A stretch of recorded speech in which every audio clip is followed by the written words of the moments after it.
Танымал сайттар мен қосымшалардың бұзылуын бақылайтын Даун Детектор қызметінің деректері бойынша Telegram мессенджерінің жұмысында жаңа ақау пайда болды.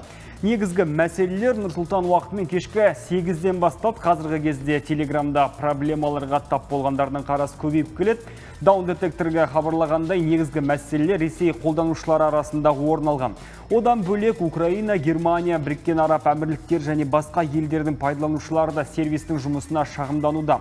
Олардан 45% қосымшаның жұмыс істемейтінін, 37% хабарлама жіберу проблемаларына, ал 19% серверге қосылу мүмкін еместігін атап өтті. Айта кетейік, өткен айда ғана Telegram қолданушыларында осыған ұқсас мәселелер орын алған. Компания өкілдері бұған қатысты ресми мәлімдеме жасаған жоқ. Сарапшылар Telegram ақауларын соңғы айдағы жаңа қолданушылардан түскен жүктеменен байланыстырады. Ресейлік Виталий Пономарев негізін қалаған және штаб пәтері Цюрихте орналасқан Wayray компаниясы Holo-Gractor электромобилінің концептуалды нұсқасын ұсынды. Оның басты ерекшеліктерінің бірі қарапайым әйнектің орнына қосымша шынайы дисплейлерін пайдалануында. Олардан көмегі арқылы әртүрлі ақпарат алуға болады. Мәліметтерге сүйенсек, стартап 5 жыл ішінде Holo-Gractor'дың сериялық өндірісін бастауды жоспарлайды.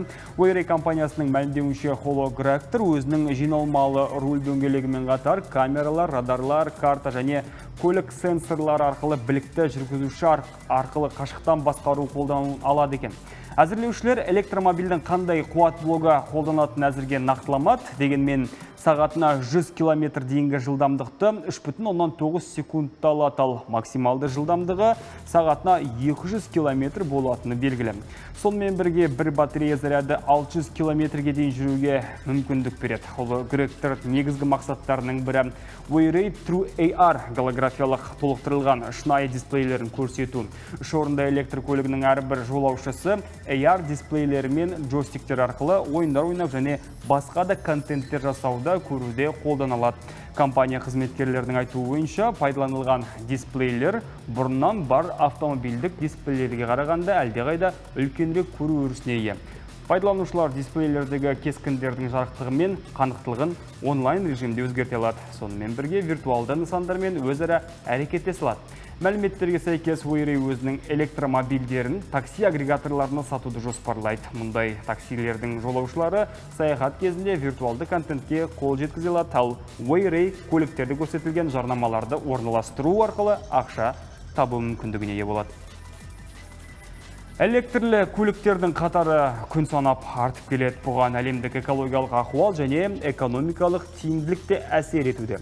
Электрлі көліктер көбейген сайын оларды қуаттау станцияларына деген сұраныс артуда. Әсіресе нарықта жылдам қуаттайтын станциялардың тапшылығы байқалады. Бұған қарамастан сарапшылардың пікірінше жанармай құю бекеттеріне қарағанда электрлі қуаттау станциялары көбірек пайда келеді. Оған мысал ретінде британдық BP компаниясы келтірілген. Қазірде жылдам зарядтау станцияларының желісіне иелік ететін компания табысы қарапайым жанармай құю бекеттеріне қарағанда әлдеқайда көп.